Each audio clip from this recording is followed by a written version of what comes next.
How would you feel if God rejects your good intention? Ano mo yon? May maganda kang plano, tas sabi mo, if I do this plan, the Lord will be happy, God will be glorified.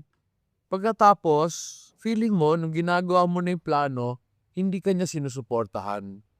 And then you look at your friends, parang sila, they are blessed, pero lahat ng ginagawa mo, parang wala siya doon. How would you feel? So yeah, sometimes you'd feel bad. We have studied the story ni David when he intended to build the temple. We've been studying this many times. However, I cannot help but be amazed sa response ni David sa Ginoo.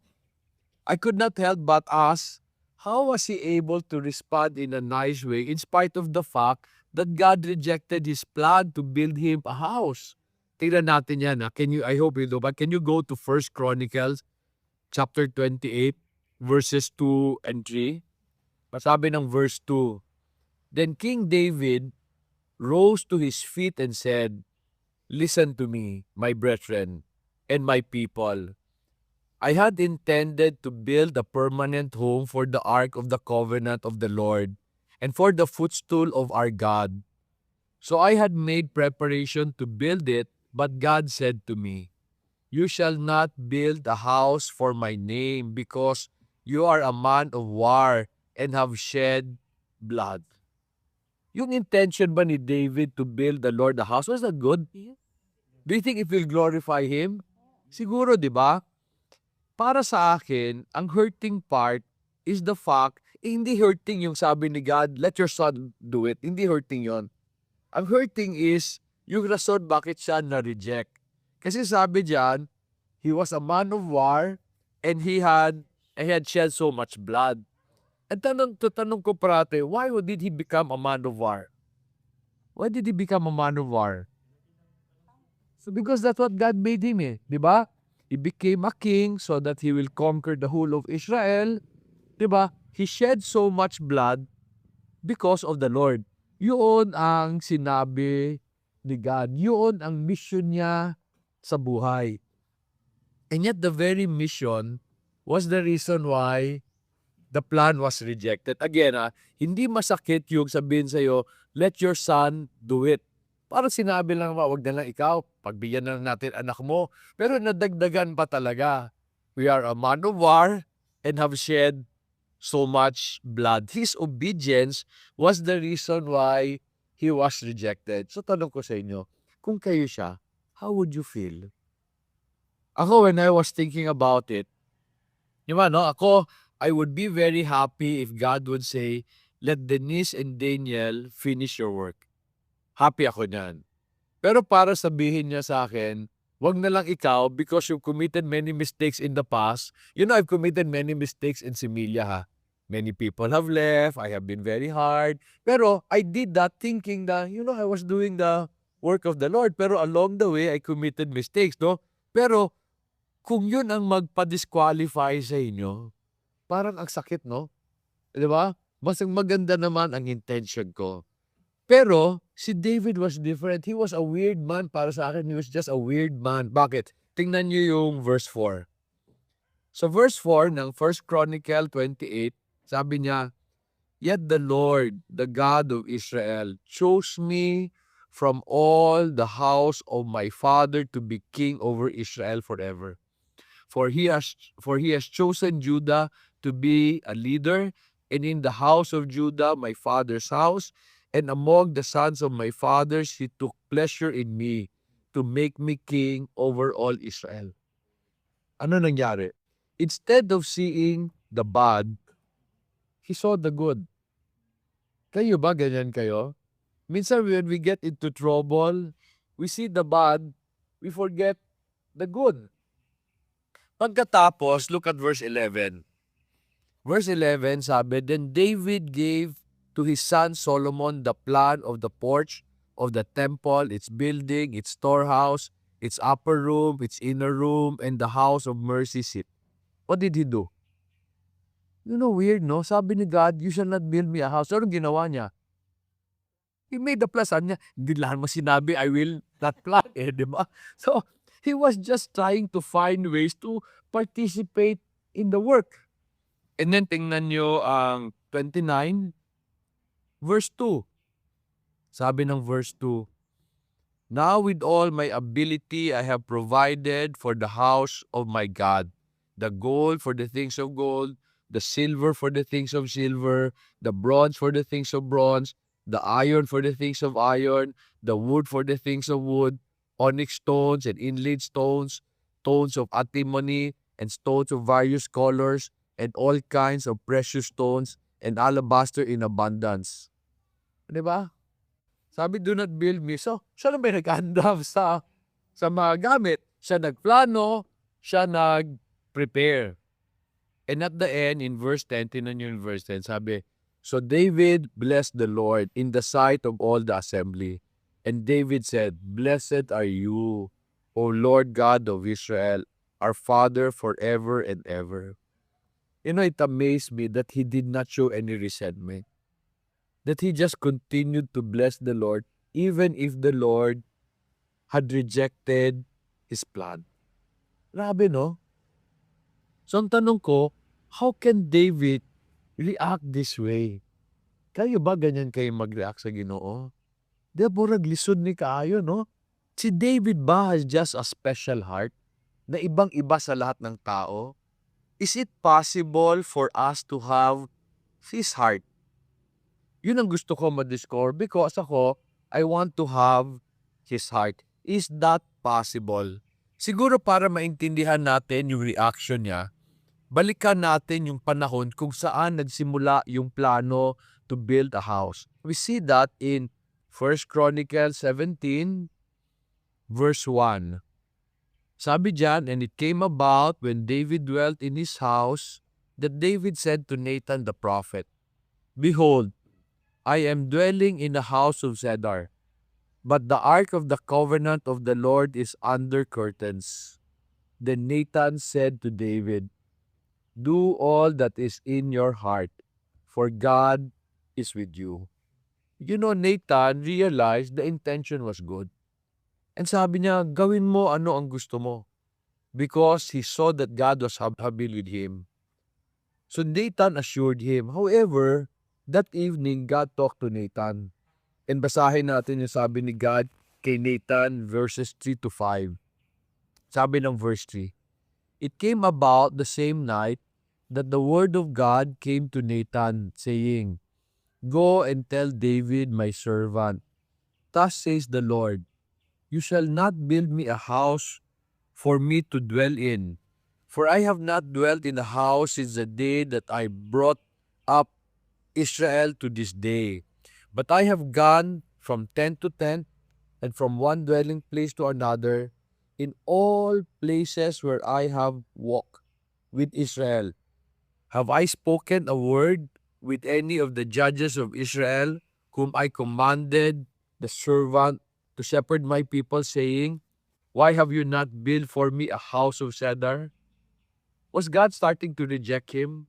This is the point na hindi rineject niya yung intention. Basahin natin ngayon carefully, verses 7 hanggang 10. Sabi sa verse 7, "Now therefore shall you say to my servant David, Thus says the Lord of hosts, I took you from the pasture, from following the sheep to be leader over my people Israel. I have been with you wherever you have gone, and had cut off all your enemies from before you, and I will make a name like the name of the great ones who are in the earth. I will appoint a place for my people Israel, and will plant them so that they may dwell in their own place, and not be moved again, and the wicked will not waste them anymore as formerly, even from the day that I commanded judges to be over my people Israel." Look at this. Listen to this. And sabi niya, "I will subdue all your enemies. Moreover, I tell you, the Lord will build a house for you." Did the Lord reject His plan? You know, sabi ko sa inyo, di ba? Was the intention of David good? Sabi niyo, oo. Then ang tanong ko, bakit siya rineject? You know, this story just amazed me. Because the Lord never rejected him. But the Lord had a better intention for him. Sabi ni God, hindi ikaw gagawa ng bahay para sa akin. Ako ang gagawa ng bahay para sa iyo. Now, how could David react with so much gratitude? Kasi sinabihan siya ni God, I will build you a house. God did not reject David's plan because God favored Solomon over him. Hindi totoo yun. Instead, God responded to David in kindness. Sabi niya, you've done so much for me. Ako naman ang gagawa ng bahay. Can you imagine? And makita natin yan, if you go back to 1 Chronicle 28 verse 3. So 1 Chronicle verse 3, tinan nyo, di ba? Parang yung 1 Chronicle 28 verse 3, parang hindi maganda pakinggan, di ba? Kasi sabi, you shall not build a house for my name because you are a man of war and have shed so much blood. Pag titingnan mo yan, parang ang sama ng pagkasabi. Pero meron akong tatanong sa inyo. Anong pinagkaiba na itong statement na to? David, don't build me a house because you have gone through many wars and have shed so much blood. Sounds not nice, no? Magbabago ba yun pag sabihin ko, David, don't build me a house na lang because you have been through many wars and have shed so much blood? Magbabago ba yung ibig sabihin? Ha? Magbabago? Depende sa tono? Di ba? Ang problema, pag nagbasa tayo ng Bible, walang tono, di ba? Pero pag binago mo yung tono, one is kind, one is harsh. So ako, I noticed na people have a tendency to see the negative in things rather than the good in them. Ganun nangyayari sa atin. When things does not turn into our favor, we see the negative in them and not the good from the Lord. Ako, yan ang isa kong malaking problema in the past because ako, I have a tendency to always assume the worst in people's intention. Ganyan ako nung HP and that's the reason why I was hard with my people. Ganyan din ako noon sa Similia. And I brought that with my family. Many times, I see the bad in the intention of my wife and my children and do not see the good. And I brought that into my relationship with the Lord. Ako, I've been reading the Bible for a long time, but for majority of the time, I saw the bad in His intention and not the good. I often question, ba't mo ginawa yan, Lord? Alam mo, it took me a long time to change my perspective. And stories like this ni David allowed me to see the heart of God. Kasi if you just read 1 Chronicle 28, you'd feel bad.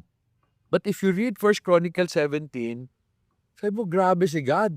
Rineject, hindi sa rineject. Sabi mo, wag ikaw gagawa ng bahay para sa akin. Para rin siguro tatay, di ba? Pag yung anak nagsabi, gawan kita ng bahay. Sabi ng tatay, ba't ikaw gagawa ng bahay para sa akin? Ako ang gagawa ng bahay para sa'yo. So that's just the statement in 1 Chronicle 28:3, wala lang emotion because we're just reading it. Okay? But if we understand the mind of the Lord, mas madali siyang makita pag kukunin natin yung context ng sinasabi na, yung context. Often, many people interpret the Bible based on a verse. And when it does not happen, we get disappointed. Okay? So, para maintindihan natin si David, bakit siya naging thankful? Because I think, naintindihan niya ano ang sinabi ni God noon. In fact, I really feel that he was very grateful and because hindi siya rineject ni God. What do I mean? Let me prove to you na hindi siya rineject ni God. Can you go back to 1 Chronicle 28? Di ba sabi ko sa inyo, si David, sabi don't build me a house, gumawa ng plano. Siguro sabi niya, total, wala nang sinabi si God, I cannot make plans eh. So gumawa siya ng plano. Did he really make plans? Go to verse 19.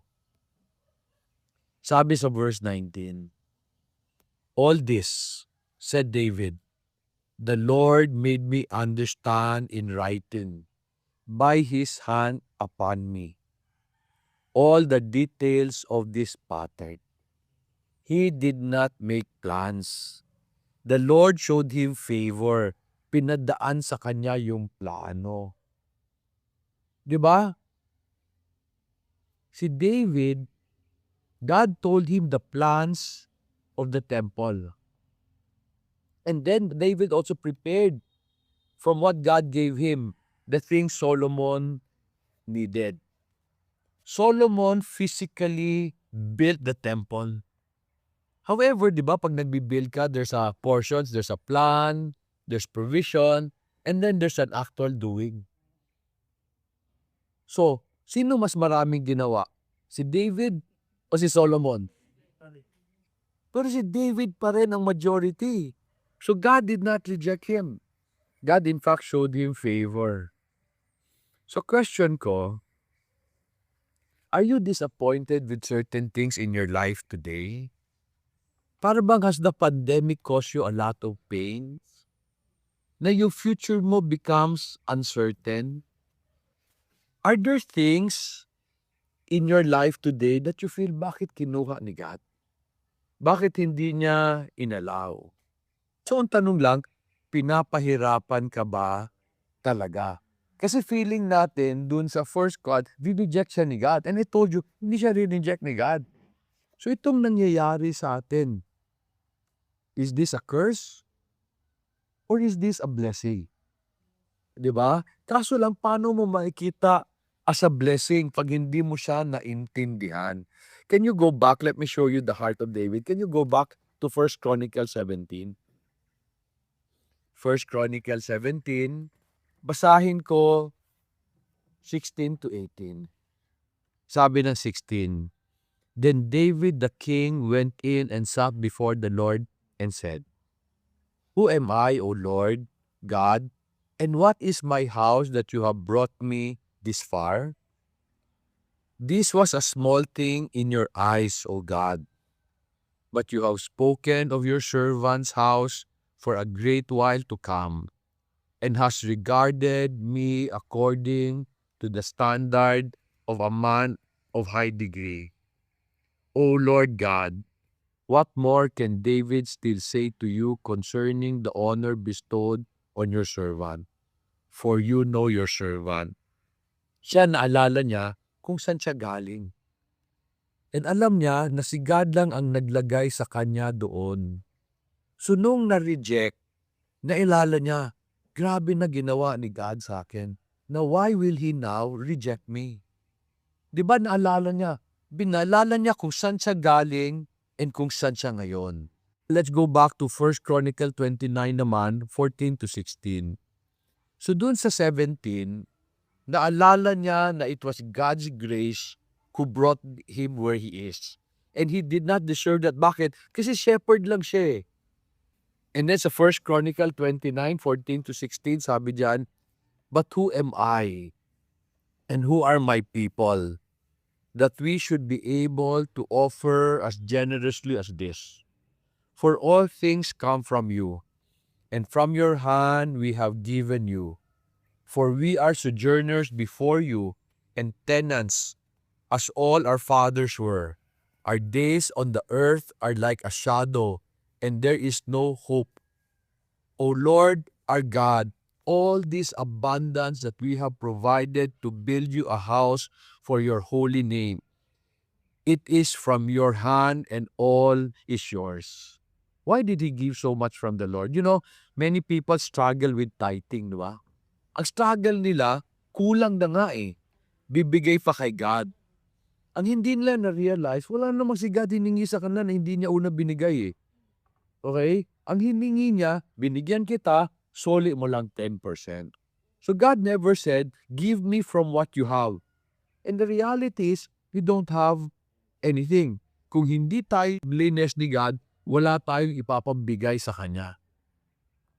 And minsan, di ba, when we are blessed already, we start to count the things that we have done for God.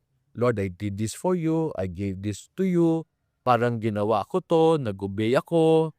And then, bakit mo hindi binibless yung plano ko? Forgetting na lahat naman yan galing sa Kanya eh. If He did not provide for your education, if He did not provide for your company, and then pag things does not work out, you start to feel bad. You know, si David never forgot saan siya galing, saan siya ngayon, kung anong meron siya. Lahat yan galing kay God. So ang tanong ko, are you concerned for your future? Are you concerned for your plans? Di ba sabi mo, ano na lang gagawin ko? Many people feel the pandemic robbed them of a good future. Di ba, nung nagkawalan ng trabaho, di ba? Ang sama, they start to feel depressed. And I always say in my webinars, this may be the best thing that has happened to me. Bakit? Because it gives you a chance to see. Kasi wala na eh. So anong gagawin mo? Ang tanong ngayon, anong meron ako? This is the only question that you can ask. Anong meron ako? Nasaan ako? Di ba? Kasi wala ka ng choice. You see, if the economy is very good, what will you do? What's the best opportunity? Wala nang opportunity, what will you do? Anong meron na lang? Kasi pag maganda yung environment, there's too much option eh. Okay? Pag tinanggal ni God yung option, the only option is to ask, anong meron ako? You know, kung meron kang magandang plano, I'd like you to know that God has a better plan. What do I mean? Can you go to Jeremiah 29? Jeremiah 29:11.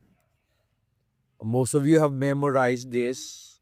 Sabi diyan, "For I know the plans I have for you," declares the Lord.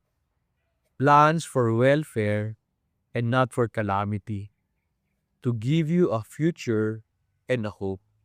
When you saw this promise before, ano una yung tanong? How will you know ano plano niya? Sometimes you ask, saan yung plano niya?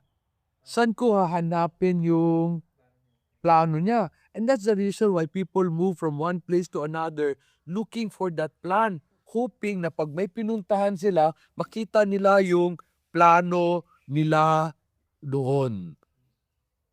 So, ang plano pa, ang tanong parate, saan ko makikita to? Is there a better place for me? You know, when I was in HP, every year I would ask that, is there a better place for me? And I asked that. I worked for the distributor of HP for 12 years. Every year, I would look for another job, thinking there's a better plan for me. Do you know when God took me out of HP? On the year I said, sige Lord, hindi na ako maghahanap. Dito na lang ako. And then, our journey started. Tinanggal ako ni God sa HP. Bakit yun? Let me explain why that concept is important. For us to understand paano ang plano ni God, saan natin makita yan, again, we need to understand the context. And the context of this promise is found in Jeremiah 29, verses 4 to 6. Ano sabi ng verse 4? Thus says the Lord of hosts, the God of Israel, to all the exile whom I have sent into exile from Jerusalem to Babylon. Sabi niya, build houses and live in them. Plant gardens and eat their produce. Take wives and become the father of sons and daughters. Take wives for your sons and give your daughters to husband, that they may bear sons and daughters, multiply there and do not decrease. What was God telling them? Where was the plan? Now, ang plano was for them to go back to Israel. But for the meantime, what was the plan? How you stay put? Where were they? Do you like living in a land of your enemy? Sa Babylon, they were second-rate citizen. Di ba? And sabi ni God, you stay there. You build houses. Now, when you build houses and then give your children to other people, ano ibig sabihin? Gano'ng katagal yon? Well, you don't know. Ang context is, you don't know. Pero Lord, kailan mas magandang plano? Based sa Kanya yon, hindi sa'yo. Some of them did never went back to the promised land. Was that good or bad? Do you know that the Jews ruled over Babylon? Si Daniel was governor. Governor of what?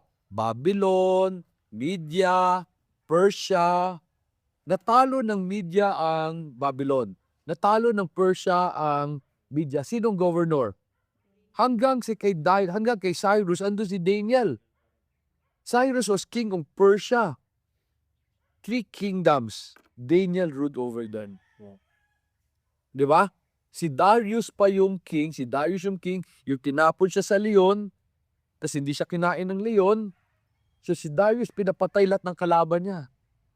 The Jews, they were ruling over Babylon.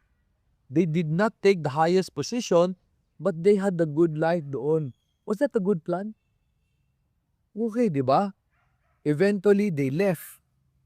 Was that a good plan? Okay din. Whether they stay, whether they leave, good yung plano ni God para sa kanila. God was telling them, do not make a plan. Ako may plano.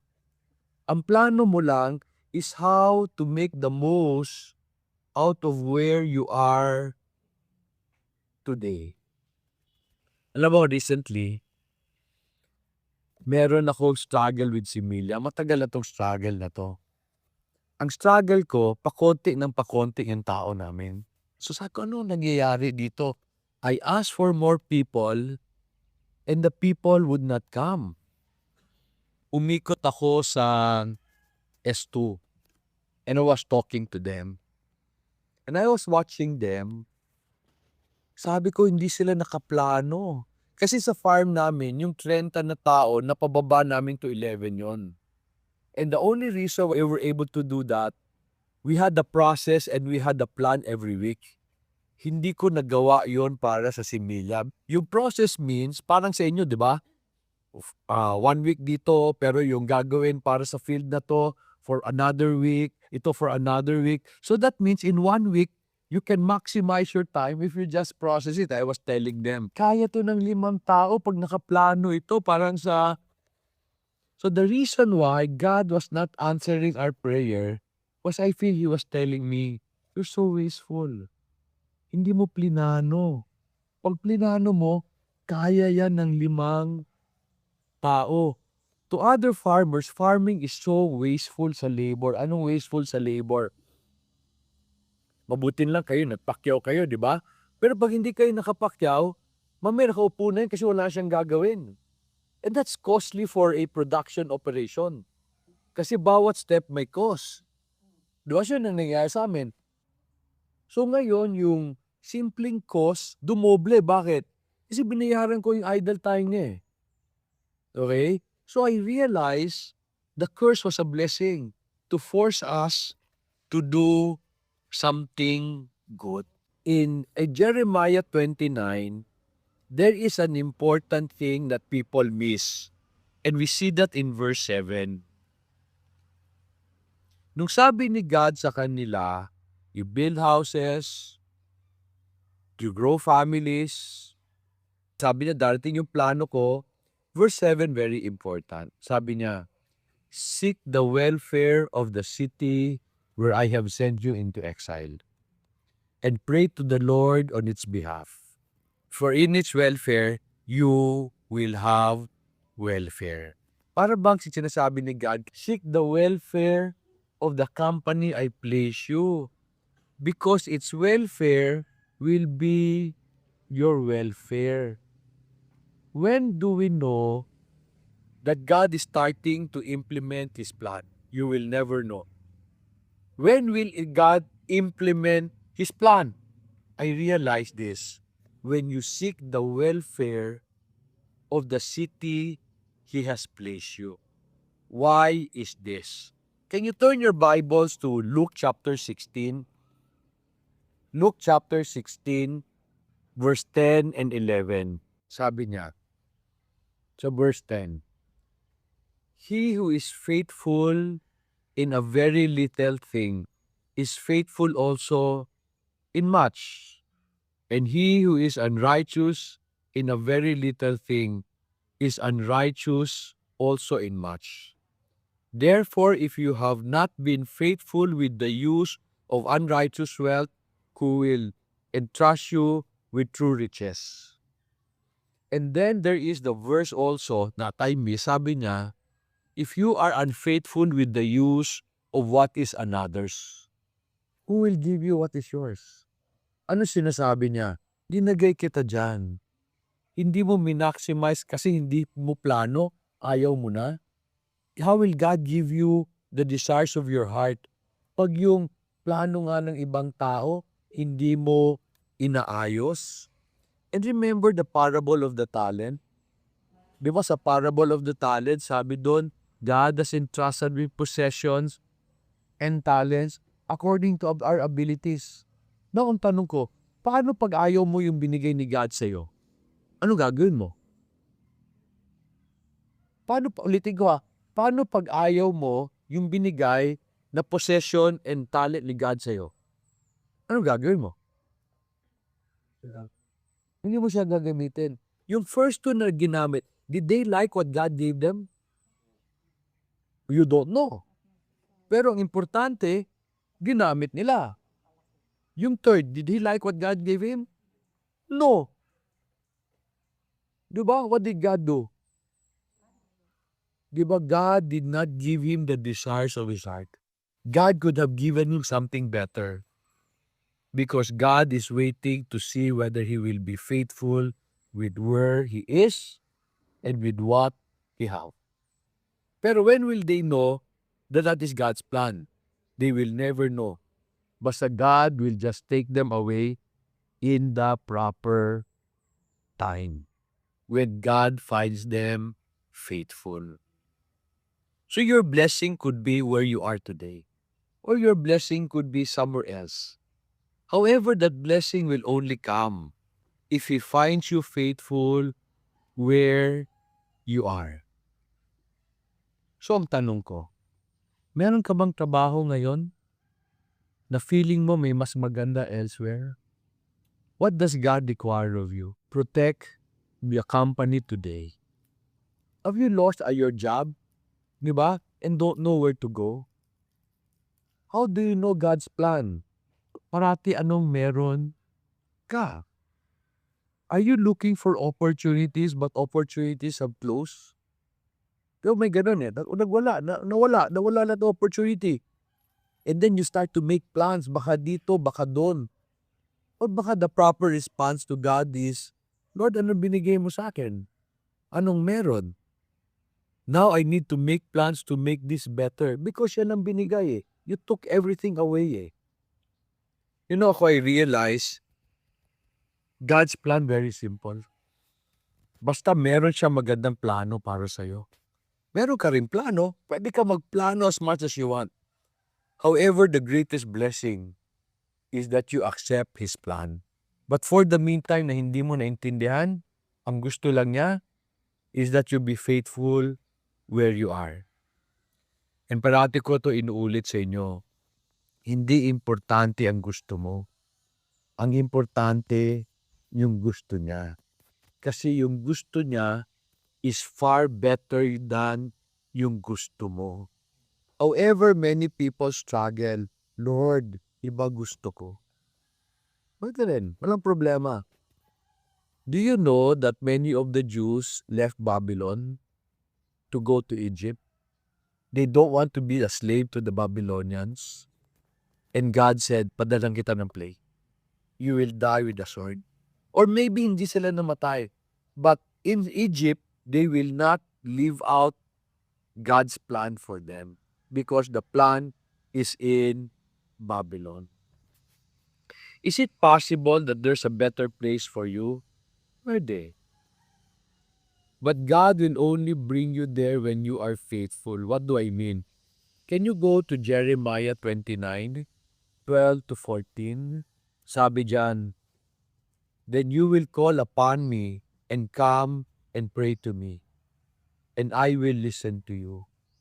You will seek me and find me when you search for me with all your heart. I will be found by you, declares the Lord, and I will restore your fortune and gather you from all the nations, from all the places where I have driven you, declares the Lord. And I will bring you back to the place where I sent you into exile. Eventually, God took some of them home, but some of them remained. So whether they remain or go at home, the plan of God. Okay? Hindi importante ang gusto mo. Ang importante ang gusto ni God. Kasi mas maganda yon. However, yun din, I told you last time, no? This is what it means to die to yourself. Meaning, die to your desires. Kasi may mas maganda siya para sa'yo. And David always knew that.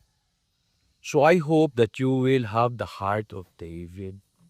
You know, na ang gusto niya, yung plano ni God. Kasi parating mas maganda yon. David never made any plan for himself. Lahat ng gagawin niya, tinatanong niya kay God. And ang gusto niya, yung gusto ni God. So I wish and pray a heart of David sa inyo lahat. So that you can live out the best plan you can ever have. Yung plano mo.